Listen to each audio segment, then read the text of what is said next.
저희가 벌써 한 3주 전인 것 같네요. 우리 엘리 제사장에 관한 이야기를 저희가 함께 3주 전에 공부를 했었는데 엘리 제사장 그리고 엘리의 아들들이 전쟁이 나서 블레셋과 전쟁을 하는 중에 그 블레셋 그 전쟁에서 참패를 하고 난 다음에 그들은 너무 놀라서 그 참패하고 나서 이 문제를 해결할 수 있는 방안이라고 생각을 한 것이 언약궤를 가지고 나가서 싸우는 것이었습니다. 그래서 언약궤를 들고 나가서 싸웠어요.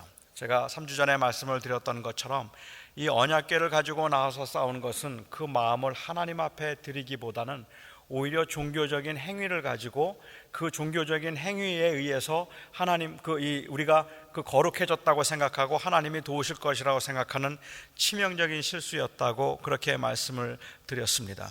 그들은 언약궤만 나가면 하나님께서 이기게 하실 줄 알았습니다. 하지만 그곳에서 그들은 언약궤를 빼앗겼습니다. 블레셋의 언약궤를 빼앗겼고 그리고 난 다음에 이스라엘 백성들은 너무 당황하게 되었죠. 그 언약궤가 우리와 함께 있는데도 불구하고 우리가 졌다.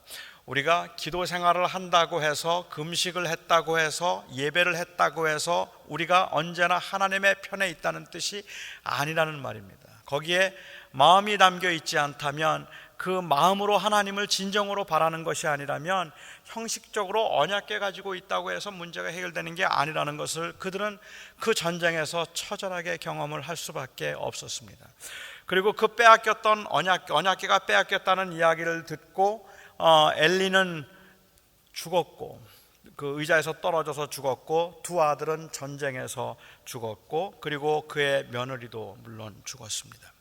아기를 낳다가 죽었어요. 온 집안에 재앙이 임한 것입니다. 그뿐만 아니라 이스라엘 백성들 그 민족에게 재앙이 임했다고 말해도 틀리지 않을 것 같아요. 그 블레셋 사람들이 언약궤를 도저히 감당할 수가 없어서 언약궤를 돌려보냈는데 베세메스에 도착했을 때 베세메스라고 하는 곳에서 언약궤를 잘못 만졌다가 수많은 사람들이 죽음을 당하게 되었고 그래서 마침내 그 언약궤가 기럇 여아림이라고 하는 곳까지 오게 되었습니다. 오늘 지금 사무엘은 그 기간 동안에 일체 나타나지를 않아요. 아마도 그것은 사무엘이 나이가 너무 어렸거나 아니면 엘리가 제사장으로 있고 엘리의 아들들이 살아 있었기 때문에 그가 아직은 그 이름이 나타나지 않는 것 같습니다. 그런데 이제 사무엘이 이 7장에서 다시 사무엘의 이름이 등장하게 되는데 사무엘이 이름에 등장하게 된 때는 언약궤가 기럇 여아림으로 옮겨져서 20년이 지난 후였습니다. 그러니까는 20년 동안 그 언약궤가 기럇 여아림에 있었다는 이야기는 바꿔서 이야기하면 이제 전쟁에 참패했던 이스라엘 백성들은 지난 20년 동안 블레셋의 속국으로 살았다는 이야기고 그리고 지난 20년 동안 이스라엘 백성들은 그야말로 사사시대 때 40년, 20년 동안 그렇게 눈물을 흘리면서 살았던 그때와 마찬가지로 그 사사시대의 그 사이클이 다시 돌아왔다는 그러한 말이라고 볼 수도 있을 것 같아요. 형식적인 모양을 갖추고 있기는 했지만 진정으로 하나님 앞에 돌아오지 않았던 그 이스라엘 백성들이 마침내 하나님께서 블레셋을 들어서 그들을 치실 때 그들은 여지없이 참패를 당하고 말았고 그 20년 동안 사무엘을 하나님께서 부르시고 사무엘로 하여금 그 선지자와 사사의 역할을 감당하게 하겠다고 약속하시고 그 20년 동안 이스라엘 백성들은 그야말로 슬픔과 낙심과 그 패배감과 절망 가운데 살았다고 말해도 틀리지 않을 거라고 생각합니다. 그들은 그렇게 낙심했어요. 그렇게 절망했어요. 그렇게 이 사사기에서 볼 수 있었던 바로 그런 모양이죠. 애석하게도 그들은 여호와 앞에 부르짖지는 아직 않았던 것 같아요. 사사시대에는 이스라엘 백성들은 범죄하면 하나님께서 치시죠. 하나님께서 치시고 리벨리언이 있으면 리벨리언 다음에는 그 다음에는 레트리뷰션이 있고 그 다음에 하나님께서 치시면 이스라엘 백성들이 회개해서 리펜턴스가 있고 회개를 하고 난 다음에는 하나님께서 다시 그들을 회복시켜 주시는 restoration 4R이 계속 반복됐던 게 사사기입니다. 그러니까는 그 사사시대 때 반복되던 일들이 지금 이 사무엘 때 또다시 반복되고 있는 그러한 모습이라고 볼 수 있겠고, 만일 그 패턴을 우리가 본다면 지금 이스라엘 백성들은 하나님 앞에 너무 고통스럽고 힘들어서 부르짖지는 않았지만 그야말로 부르짖기 일보 직전이었다고 보아도 틀리지 않을 거라고 저는 생각합니다. 그렇게 20년의 세월이 지나고 난 다음에 사무엘이 드디어 사사로, 선지자로 사역을 시작하게 되는 겁니다. 그런데 그가 선지자로 사역을 시작하면서 했던 첫 번째 말이 이 7장 3절을 보면, 사무엘이 이스라엘 온 족속에게 말하여 이르되 만일 너희가 진심으로 여호와께 돌아오려거든 이방 신들과 아스다롯을 너희 중에서 제거하고 너희 마음을 여호와께로 향하여 그만을 섬기라. 그리하면 너희를 블레셋 사람의 손에서 건져내리라. 블레셋 사람들로 인하여서 착취를 당하고 있었다는 이야기입니다. 억압을 당하고 있었단 말입니다. 농사를 잘 지으면 뭐해요? 블레셋 사람들이 와서 다 뺏어가는데, 그들이 아무리 돈을 벌고 그리고 살면 뭐해요? 어느 날 갑자기 블레셋 사람들이 쳐들어오면 몽땅 다 뺏기는데, 노략을 당하는데, 그렇기 때문에 이스라엘 백성들은 늘 불안한 가운데 살고 그리고 가난한 가운데 살고 있었기 때문에 그들이 너무 답답하고 안타깝고 고통스러운 그러한 순간에 있었는데, 오늘 하나님께서 그들을 블레셋 손에서 건져내기 위해서 사무엘을 사사로 세우셨을 때 사무엘에게 하셨던 말씀은 무엇인가 하면, 사무엘이 했던 말은 무엇인가 하면, 너희가 여호와께로 돌아오라. 전심으로 여호와께 돌아오라. 전심으로 여호와께 돌아오라. 그리고 하나님 앞에서 내가 지금까지 섬겼던 그 우상들을 다 버리라고 이야기를 하고 있습니다. 사무엘이 말하고 있는 참된 회개의 특징이 무엇인가 하면, 그것은 바로 행동을 요구하고 있다는 겁니다. 희생을 요구하고 있다는 겁니다. 내가 변했다는 것을 보여달라는 이야기를 하고 있다고 그렇게 볼 수 있을 것 같아요. 여러분, 이상하지 않습니까? 이스라엘 백성들이 정말로 하나님 앞에 고통스러워서 하나님의 도움을 구하고 부르짖고 있었다면, 저희가 생각할 때 상식적으로 생각하면 그렇게 하나님 앞에 부르짖기 위해서는 제일 먼저 해야 될 일이 무엇이겠습니까? 여러분, 하나님 앞에 진정으로 회개한다면, 회개하는 사람이, 하나님 앞에 돌아오기를 원하는 사람이 제일 먼저 해야 될 일이 무엇이겠습니까? 당연히 우상을 제거하는 거 아니겠습니까? 아스타롯을 없애는 것이고 바알 신상을 깨부수고 그리고 여호와 앞에 돌아오는 것, 그게 당연한 거 아니겠습니까? 그런데 이스라엘 백성들이 사무엘이 이 말을 할 때까지 하나님 앞에 회개하고 통회하는 마음이 있었음에도 불구하고 바알신을 버리지 못하고 있었단 말이에요. 그들은 그러면서 아스다롯을 그냥 그 집에 둔 채 여호와 하나님 앞에 회개하고 있다는 말입니다.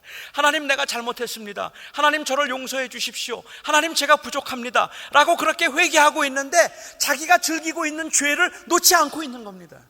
그게 진정한 회개라고 생각하십니까? 그게 진정한 회개겠습니까? 우리가 하나님 앞에 정말로 회개를 한다면 그 회개가 진정한 회개인가를 보기 위해서는 그의 삶에서 변화된 모습, 진정으로 헌신된 모습을 보여주어야 할 겁니다. 이스라엘 백성들이 가지고 있는 치명적인 문제가 우리들의 문제예요. 이스라엘 백성들이 가지고 있던 치명적인 문제는 무엇인가 하면, 한 번도 하나님을 떠난 적이 없었다는 말입니다. 그게 문제예요.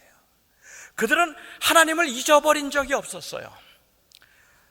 전쟁이 나면, 블레셋이 쳐들어와서 전쟁에 패배하고 나면 제일 먼저 떠오르는 게 뭔지 아십니까? 언약궤예요. 언약궤 가지고 나가야 돼. 이 전쟁에서 이기려면 언약궤 가지고 나가야 돼. 언약궤를 가지고 나가는 거예요. 그런데 집안에는 바알신이 있어요. 집안에는 아스타롯 신상을 세워놓고 있단 말이에요. 그리고 언약궤 가지고 나가면 되겠습니까? 그게 진정으로 회개하는 것이겠습니까? 우리의 삶 가운데서 하나님이 기뻐하시지 않는 삶의 부분이 있고, 내가 그것을 하나님이 기뻐하시지 않는 것을 알고 있는데, 부정한 것이 있고 악한 것이 있고 거짓된 것들이 있고 탐욕스러운 것들이 있고, 그것 때문에 하나님 앞에 항상 부끄러워서 하나님을 피해 다니고 숨고 싶은 그러한 사람이 그 죄를 품고 있으면서 그 죄를 아직 해결하고 싶은 마음 없이, 하나님, 이 죄는 내가 그냥 유지하고, 이거는 버리고 싶지 않으니까 이거는 그냥 유지하고, 그리고 용서해 주실 수 없습니까? 그리고 저를 도와주시면 안 되겠습니까? 그리고 하나님께서 저의 문제를 좀 해결해 주시면 안 되겠습니까? 하고 그렇게 묻고 있는 것과 크게 다르지 않다는 말입니다. 지금 사무엘은 이야기할 때 그것은 진정한 회개의 특징이 아니다. 진정한 회개의 특징이 있다면 무엇인가? 그 진정한 회개의 특징은 그것을 끊어버리라라고 이야기를 합니다. 한국 교회 선교사들이 제일 처음 들어왔을 때, 처음 선교사들이 들어와서 이 한국에 있는 우리 한국 분들의 그 당시 한국 우리 조상들의 그 사는 모습을 보면서 그 어떤 죄의 모습을 보았습니다. 물론 선교사들이 들어가서 너무 지나치게 그 서양적인 윤리적 잣대를 대어서 이제 그것을 너무 서양 그 이 윤리적으로 바꾸려고 하는 것은 문제가 많다고 저는 생각해요. 그것보단 조금 더 토착화가 필요하다고 생각은 하고, 요즘은 또 지나치게 토착화가 되어서 무엇이 죄인지조차 모르는 그러한 그 것들도 많이 있기는 합니다. 뭐 아프리카에 가서 거기에 있는 사람들은 이 도적질이라고 하는 것에 대한 개념이 다르다 그래요. 이제 그런 경우라면 이렇게 물건이 있으면 그냥 아무든지 필요한 사람이 갖다 쓴답니다. 이게 얼마나 좋은 거예요, 사실은. 필요한 사람이 갖다 쓰고, 그리고 거기다 두면 또 다른 사람이 찾아가서 필요한 사람이 그걸 또 가져다가 쓰는 거죠. 그러니까 제가 여기다 펜을 두었는데 그냥 가져다가 쓰는 거예요, 예를 들면. 그러면 서양에서 어떤 서양 선교사 입장에서 볼 때는 도적질이란 말이에요. 내 허락도 없이 왜 이걸 가져가느냐고 얘기하고, 그 사람들의 문화에서 볼 때는 그게 왜 도적질이냐는 거예요. 그게 그냥 거기에 있길래 내가 필요한 대로 썼고, 너도 내 거 갖다 써. 필요할 때 너도 내 거 갖다 쓰면 되는 거니까, 공유하고 같이 사는 커뮤니티 안에서는 소유에 대한 개념이 좀 희박한 거죠. 하지만 우리는 그 소유에 대한 그 개념이 아주 정확하기 때문에 우리의 것에 누가 손을 대는 건 그건 무조건 도적질이라고 생각하면, 어떤 윤리가 더 좋은가 하는 것들에 대해서 판단하는 건 쉽지 않을 거라고 생각합니다. 그런데 한국에 선교사들이 들어왔을 때 제일 많이 보았던 큰 문제가 세 가지가 있었다 그럽니다. 그 세 가지가, 첫 번째는 무엇인가 하면 도박이에요. 농한기만 되면 그 도박 때문에 농사를 짓는 분들이 그냥 정신을 못 차리는 거죠. 그리고 또 농한기에 벌어졌던 일 중에 하나가, 두 번째가 술이었어요. 이 술의 문제가 아주 심각한 문제였었고요. 그리고 세 번째 그들이 보았던 심각한 문제가 첩입니다. 첩을 두고 있었고, 그리고 이 술에 쪄들어 있었고, 그리고 도박을 너무 하는 겁니다. 그래서 이 선교사들이 초창기에는 세례를 줄 때 정말로 회개하고 예수를 마음의 구주로 영접했다면, 그렇다면 이 세 가지를 끊으라고 했어요. 술을 끊어야 한다. 그리고 첩을 돌려보내라. 그리고 이 도박을 하지 말아라. 그 근거 중에 술하고 도박은요, 안 하겠다고 하고 세례받고 하잖아요. 근데 이 첩의 경우라면 돌려보내는 거예요. 그 증거가 있어야만 세례를 줬단 말입니다. 이거는 행위를 요구한 것이 아니에요. 뭐 지금도 가끔은 논란이 됩니다만은, 세례의 조건은 예수를 구주로 믿기만 하면 되는 것이지 그러한 행위가 따라와야 되는 건 아니지 않느냐라고 그렇게 말하는 사람들도 있기는 해요. 하지만 제가 볼 때 그분들이 얘기하는 게 맞다고 생각하는, 그 당시 선교사들이 했던 것이 맞다고 생각하는 건, 예수를 믿고 진정으로 회개해서 옛사람을 벗어버리고 새 사람이 되었다면, 그 새 사람이 되었던 증거가 지금 내가 continuously committing 하고 있는 그 죄를 끊어야 된단 말입니다. 그것이 바로 내가 회개했다는 그 근거를 보이고 있는 거예요. 당신이 지금 계속해서 그 죄를 짓고 있다면 그 죄를 끊으십시오. 그게 정말로 예수를 믿는다는 뜻입니다. 내가 약하고 부족해서 또 넘어지는 한이 있더라도, 그래서 또 쓰러지는 한이 있더라도, 그러나 내가 그것을 죄인인 것을 알고 다시 그것이 죄인 것을 알아서 다시는 그 죄를 범하지 않겠습니다라고 고백하는 것이 credible한 confession이라는 말입니다. 그 credible한 confession이 있을 때 세례를 주도록 한 것이죠. 그러니까 이 사람이 정말로 회개했는가 아닌가를 보기 위해서는 그 사람이 지금 범하고 있는, 누구나 다 알고 있는 공공연한 죄가 있다면 그 죄의 회개를 요구하는 건 당연하단 말입니다. 그 죄의 회개를 요구할 때 그 죄를 회개하겠다고 해서 그 죄를 회개하고, 그래서 그 회개했다는 것을 보여주어야 되는데, 우리는 그렇게 하지 않고 그냥 예수를 믿는 것 따로, 죄를 즐기는 것 따로, 이 두 개를 같이 묶어버렸다는 말이죠. 그러니까 회개는 입술로만 하면 되는 거죠. 이것이 심각한 당시에 이 바알리즘의 문제고 캐나니제이션의 가나안화의 문제였다면, 바로 이 가나안화의 문제가 오늘날 우리가 보고 있는 그러한 문제들일지도 모르겠다고 저는 생각해요. 우리는 분명히 그게 나쁜 걸 알아요. 하나님 앞에 그건 죄가 된다는 걸 알아요. 그 죄가 된다는 걸 알고 있으면서도 우리는 그것을 하나님 앞에 회개한다고 말을 하는데, 사실은 정말로 그것을 끊겠다는 그러한 생각을 가지고 회개하겠다는 말을 하는 것이 아니라 임기응변식으로 재앙을 피하기 위한 말로 할 때도 있단 말입니다. 이스라엘 백성들이 그런 뜻에서 하는 것이 아니었다면 언약궤를 찾는 것, 그게 문제가 아니라 전심으로 여호와께 회개하라. 그 회개하는 증거가 무엇인가? 집안에 있는 모든 바하신을 다 갖다 버려라는 거예요. 집안에 있는 바하신을 다 갖다 버려라. 아스타롯 산신상을 다 깨라. 그리고 다 부시고, 그리고 여호와께로 돌아오고 여호와만 신뢰하라. 여호와만 신뢰하라. 여러분, 그들이 바알신을 왜 섬겼다고 생각하십니까? 하나님을 섬기는 사람들이 바알신을 왜 섬겼다고 생각해요? 이건 어떻게 생각하면 지금 우리로서는 굉장히 중요한 문제일지도 모르겠다는 생각이 듭니다. 이스라엘 백성들이 바알신을, 여호와 하나님을 섬기면서도 바알신을 놓지 못했던 이유가 있어요. 그 이유는 무엇인가 하면 그 당시 가나안에 들어갔을 때 가나안에 풍족하게 살고 있는 모든 사람들이 바알신을 섬기고 있는데, 그들은 말하기를 바알신은 태양신이라서 바알신을 섬기면 바알이 재물에 복을 준다고 믿었단 말입니다. 재물에 복을 준다고 믿고 있으니까 하나님은 섬기는 건 따로 섬기고 돈을 위해서는 바알신을 섬겨야 되잖아요.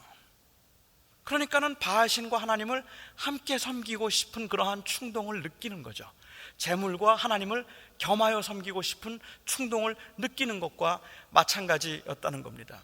그래서 하나님만 섬기라, 너는 하나님만 신뢰하라, 여호와만 신뢰하라는 이 말의 의미는 내가 지금까지 살면서 적어도 그 부분에 있어서만은, 재물에 있어서만은 하나님이 아니라 나를 의지한다고 생각하고, 재물에 있어서만은 하나님이 아니라 다른 신을 의지한다고 생각하고, 적어도 내가 물질적인 행복을 위해서라면 나는 다른 것보단 돈을 의지합니다라고 생각을 하고 있었다면, 여호와만 의지하고 하나님 앞에 돌아오라는 이야기는 이제 그것들을 의지하지 말라는 이야기입니다.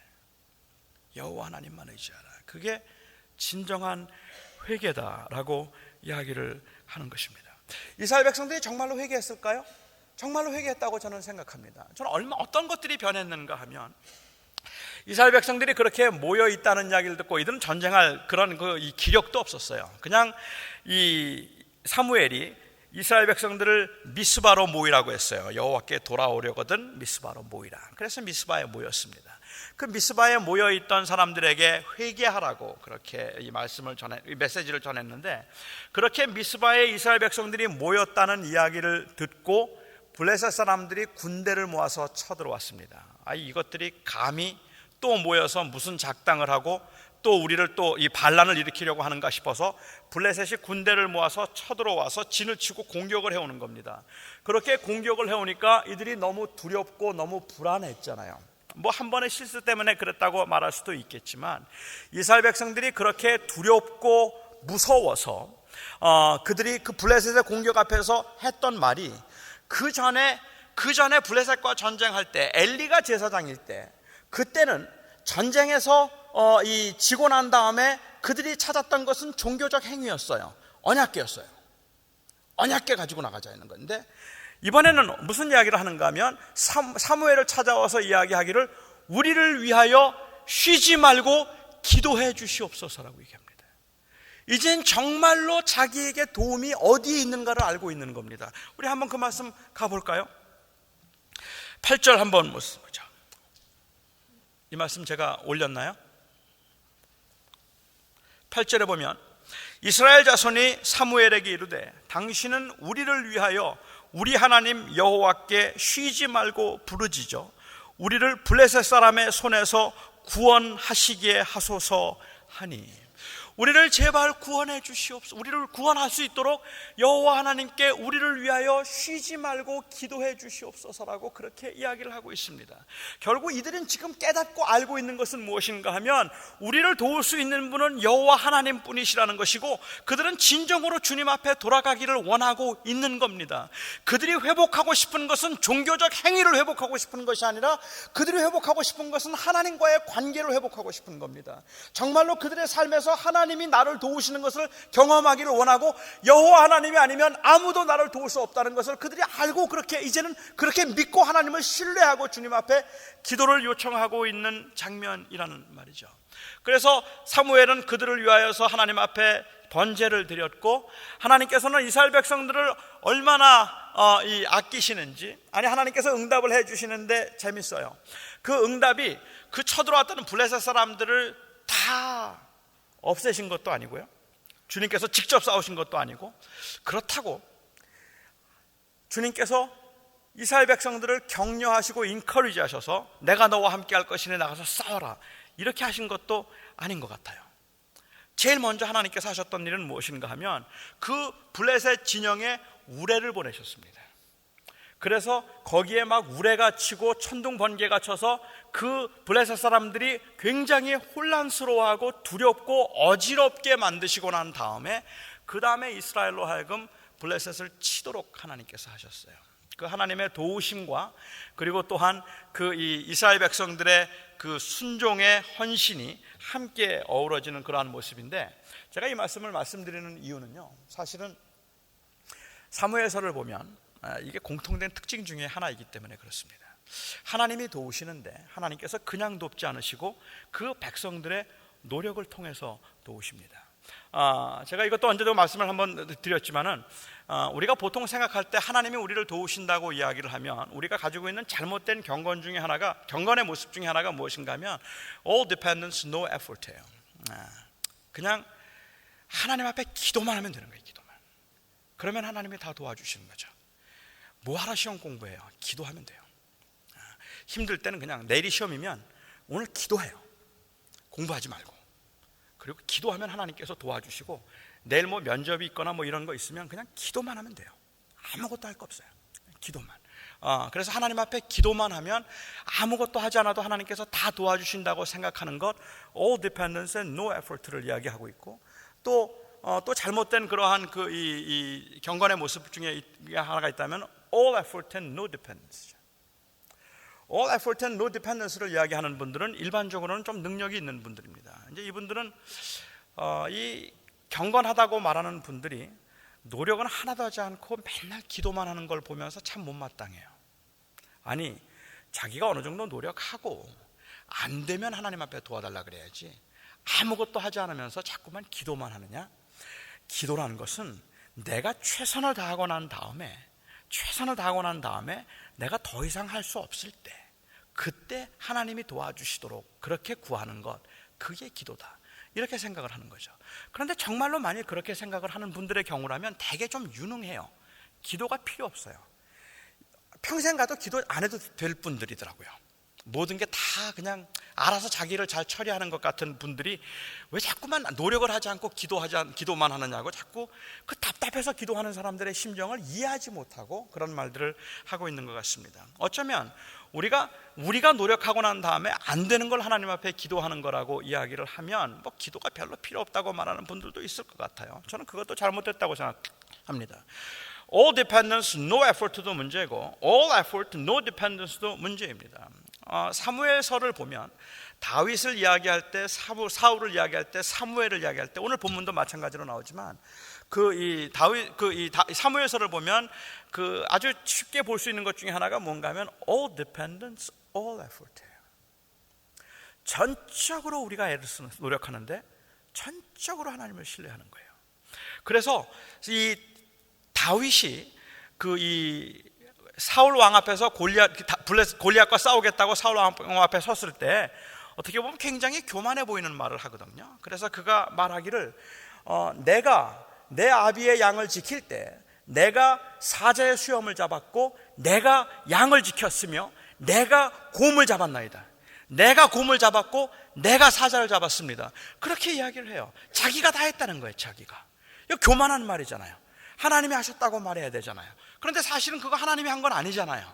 다윗이 노력해서 열심히 해서 물맷돌로 그 사자를 잡았던 거 아닙니까? 그런데 다윗은 그 다음에 바로 고백하기를 이 사자와 곰의 발톱에서 나를 지키신 여호와께서 나를 저 이방인의 손에서 지키지 아니하시겠나이까 라고 얘기합니다. 다 내가 한 것 같은데 내가 한 거 아무것도 없다는 거예요. 그거는 하나님이 다 하셨다는 이야기를 하고 있는 겁니다. all effort가 거기에 있지만 거기에는 all dependence가 있는 거죠. 이게 어떻게 생각하면 사무엘서도 얘기하는 것 같아요. 하나님께서 거기에 정권적으로 역사하시고 하나님의 주권적으로 승리하게 하셨지만 싸움은 이스라엘 백성들이 하게 하셨단 말입니다.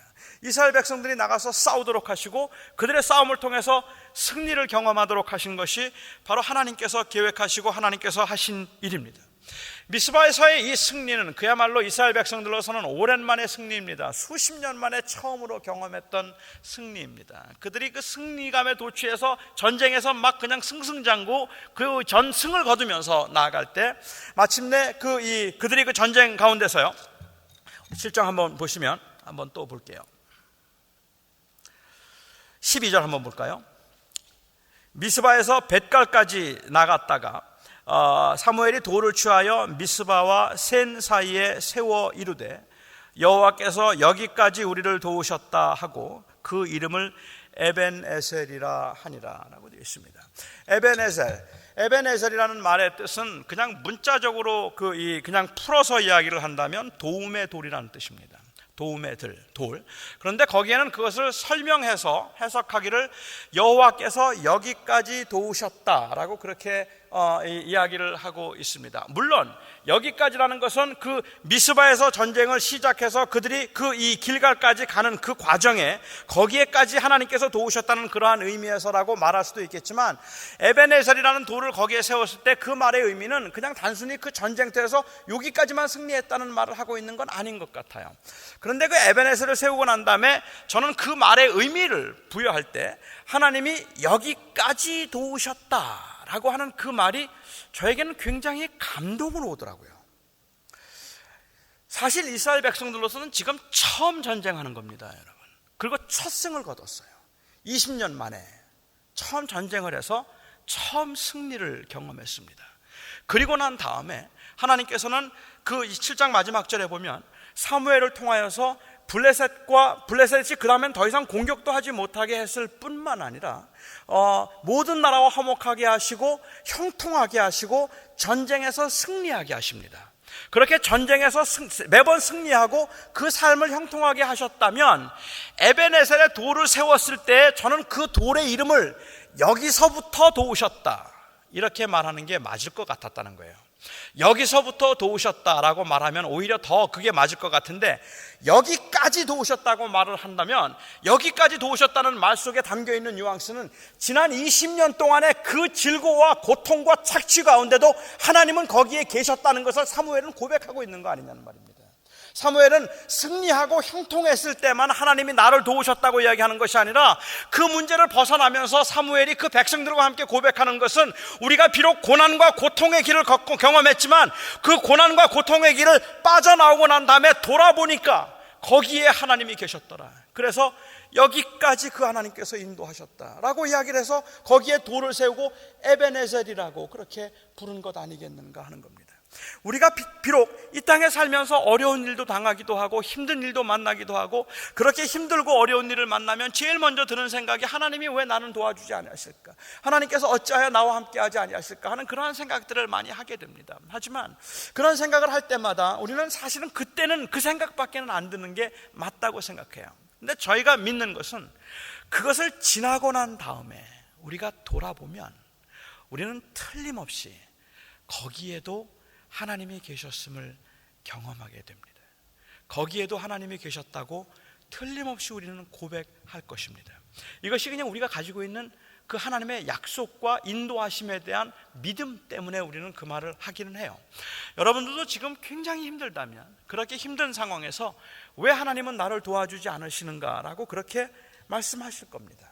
저는 그런 분들에게 하나님이 도와주신다고 말해도 어느 때는 별로 그 말 자체가 힘이 안 들지도 모르겠다는 생각을 아주 자주 합니다. 그러나 제가 믿는 것이 있다면 그래도 저희가 기다리고 인내할 수 있는 것은 왜 하나님이 나를 도와주지 않으실까라고 생각하고 부르짖고 울부짖던 그 백성들이라고 하더라도 블레셋과의 전쟁에서, 즉 그것을 이제 이 헤쳐나가면서 뒤를 돌아보면 우리는 모두가 다 할 수 있는 말이, 모든 신앙인들이 할 수 있는 고백은 에벤에셀입니다. 하나님은 여기까지 나와 함께 하셨다. 그 기간 동안에 나를 버리지 않으시고 나와 함께 하시고 나를 지켜주셨다. 에베네셀의 하나님을 경험할 수 있다면, 그래서 우리가 우리의 삶 가운데서 에베네셀이라는 말을 우리가 고백할 수 있다면 저는 이게 바로 축복이라고 생각합니다. 하나님의 손을 우리가 믿을 수 있을 때, 우리를 사랑하시는 하나님의 주권을 믿을 수 있을 때 우리가 할 수 있는 것은 두 가지일 겁니다. 첫 번째는 바로 그 하나님 앞에 범죄하지 않기 위하여서 회개하는 겁니다. 그리고 두 번째로는 하나님께서 그 고난 가운데도 나를 놓지 않고 계시다는 그 믿음을 우리가 회복하고 그 하나님을 신뢰하는 것이라고 우리가 그렇게 말할 수 있을 것 같아요. 이 사무엘의 리더십을 보면 사무엘의 리더십의 특징이 있습니다. 이게 얼마나 좋은 것인지 뭐 나쁜 것인지 이제 그거는 이제 나중에 우리가 좀 판단을 좀 다시 또 한번 해봐야 되기는 하겠지만, 여러분, 이스라엘 백성들을 사무엘이 꽤 긴 시간 동안 이스라엘 백성들을 다스리고 사사로 일을 했습니다. 하지만 사무엘서 전체를 보할 때 사무엘이 이스라엘 백성들을 데리고 나가서 이스라엘 백성들과 함께 전쟁을 했던 기록은 오늘 7장에 나오는 그 기록 단 한 번입니다.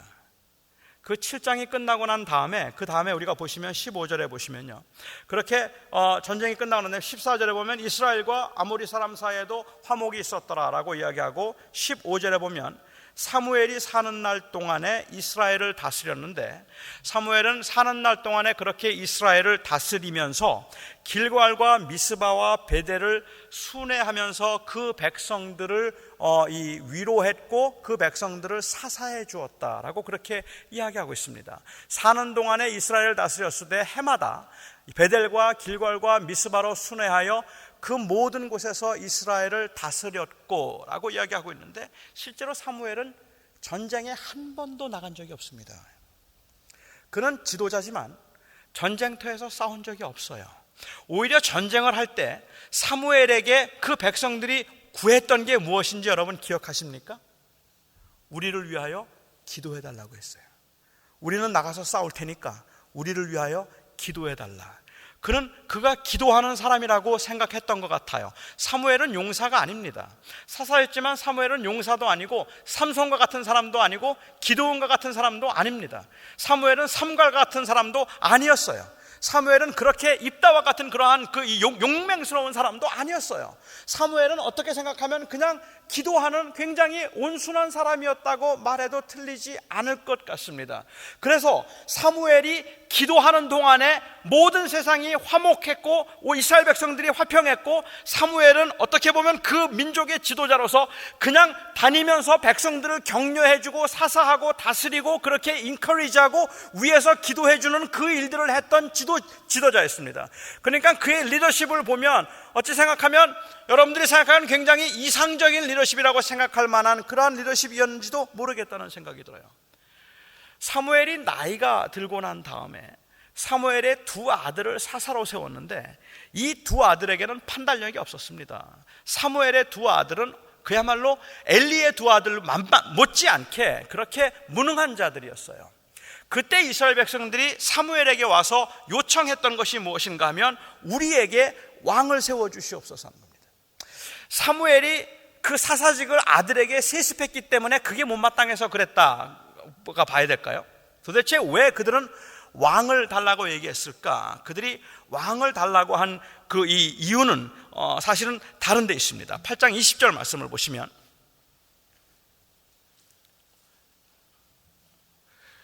우리도 다른 나라들 같이 되어 우리의 왕이 우리를 다스리며 우리 앞에 나가서 우리의 싸움을 싸워야 할 것이니다 하는지라.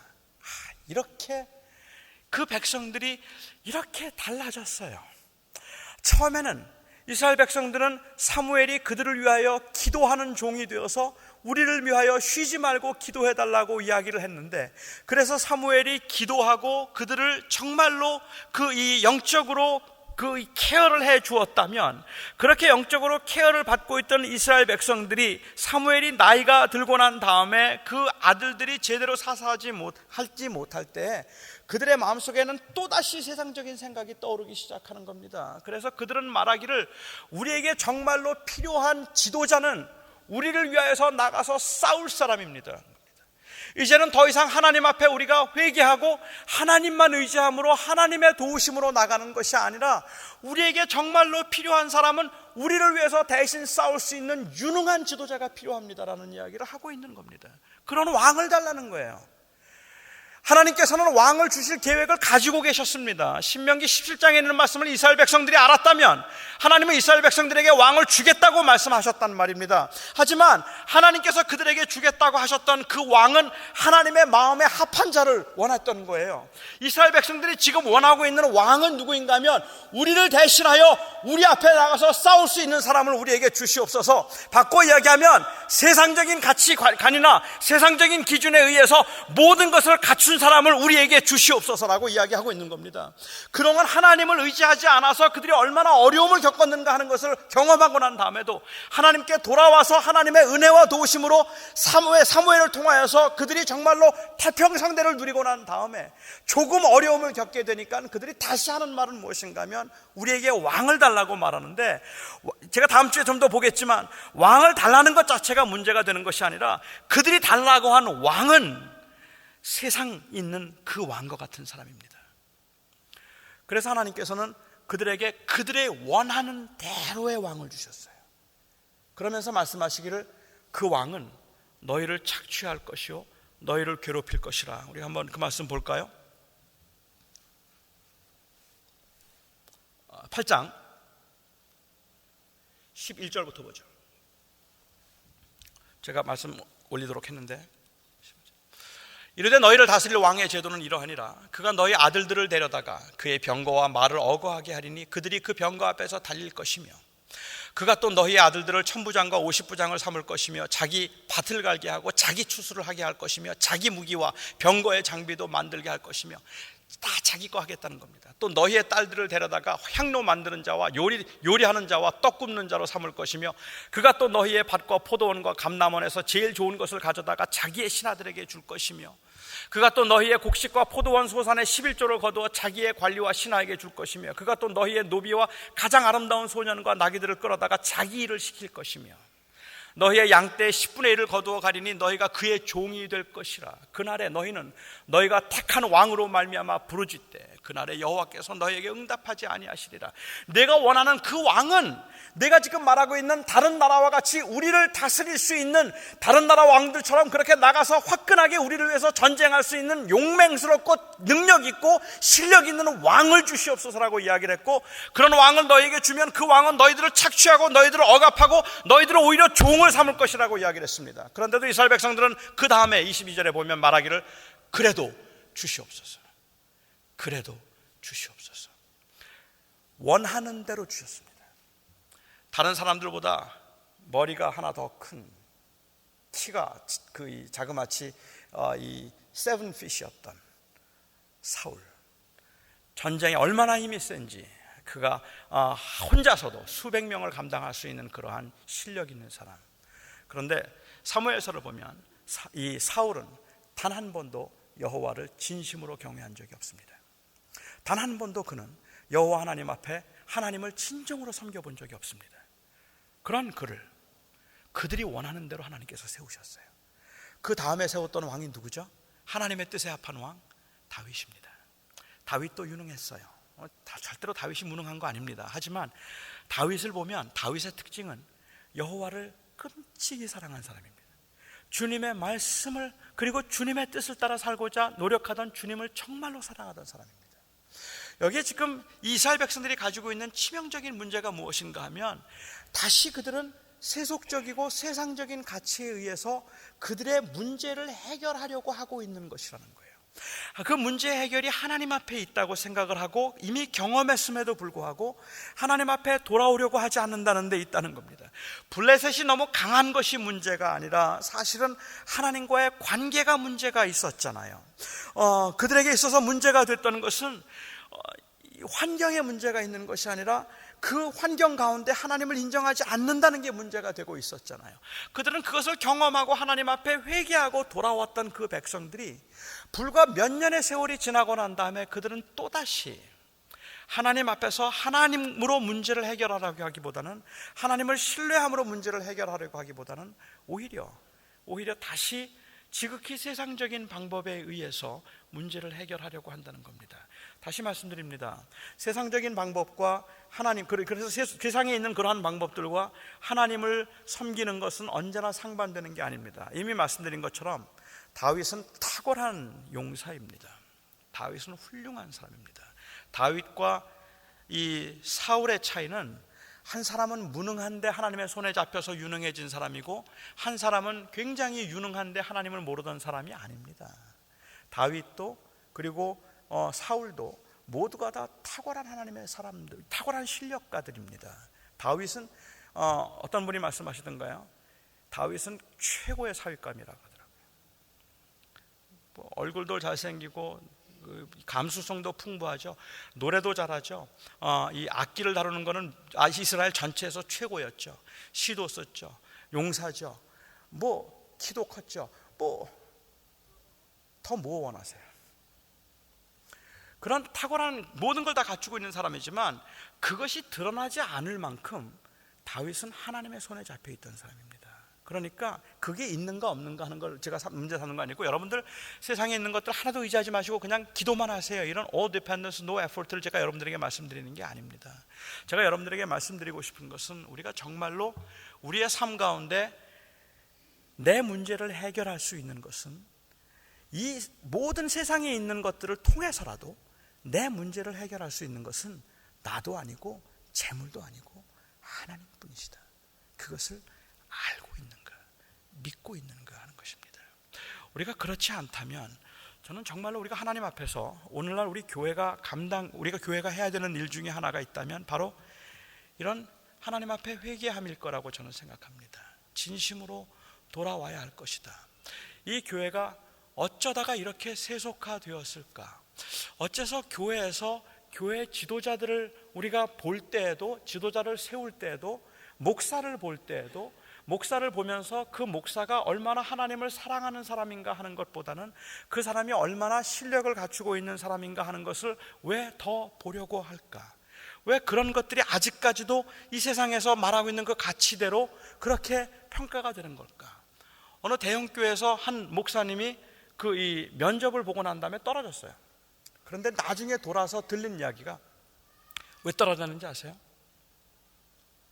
그 목사님이 너무 상처를 받아서 저에게 얘기를 하더라고요. 떨어진 이유가 못생겨서 떨어졌대요. 우습지 않습니까, 여러분? 그런데 대형교회에서 우리 교회 목사라면 이 정도 외모는 돼야 우리를 대표한다고 얘기하더래요. 이쯤 되면 이 교회가 완전히 썩은 겁니다. 그렇지 않겠습니까? 우리가 정말로 무엇을 바라보고 있는가? 이 땅에서 형통하고 성공한다는 것은 도대체 무엇인가? 라고 우리가 생각하면 세속적인 것들이 들어와 있어서 교회조차도 하나님을 버리고 있는 것이 아니라 하나님을 섬기는데 하나님과 바알을 같이 붙들고 있단 말이에요. 하나님과 바알을 같이 붙들고 같이 섬기려고 하고 있으면서 하나님께서 회개하라고 이야기를 하면, 그러면은 이거 붙들고 하나님 잘못했어요 라고 얘기한단 말이에요. 하나님 저 잘못했어요. 주님께서 말씀하시길 그건 못 놔요. 이건 놓는 것이 회개하는 것이야. 그런데 놓지를 못하고, 하나님 제발 용서해 주세요. 제발 저를 좀 용서해 주세요. 그런데 이걸 놓지 못하고 있는 모습이 오늘날 교회의 모습이라면, 오늘 사무엘이 이스라엘 백성들에게 말할 때 너희가 진정으로 나에게 돌아오려면 그건 놔야 한다고 얘기하는 겁니다. 그렇지 않으면 못 돌아오는 거 아니다. 오늘 교회가 정말로 하나님 앞에 그렇게 돌아와야 할까? 우리가 하나님 앞에 그렇게 회복되어야 할까? 우리가 눈에 보이는 것들은 우리를 정말로 힘들게 만드는 것들이 너무 많지만, 그 가운데서 하나님, 내가 압니다. 내 문제의 해결은 블레셋을 없애는 것이 아니라 내가 여호와를 붙드는 것입니다. 내가 여호와를 붙들어서 내가 어떠한 상황에서도 에베네셀을 외칠 수 있다면, 여기까지 도우신 하나님이라고 외칠 수 있다면, 그러면 저는 다시 일어나서 갈 수 있습니다 라는 그 고백이 우리 안에 정말로 살아있을까? 이것이 저희들이 가지고 있는 기도의 제목인데, 오늘 사울이 이 왕이 되는 그 과정에서 이스라엘 백성들이 사무엘의 지도를 받으면서 그 하나님 앞에 돌아왔다가 다시 sliding back off 하고 있는 그 모습을 이렇게 보면 참 안타깝다는 생각이 드는데, 사실은 이게 결국은 사무엘서의 반복이에요. 사무엘서의 반복이고, 그것을 통해서 우리는 결국은 우리에게 그리스도의 은혜밖에 우리가 의지할 것이 없다는 것을 깨닫게 하는 것 같습니다. 함께 기도하는 시간을 좀 가졌으면 좋겠습니다.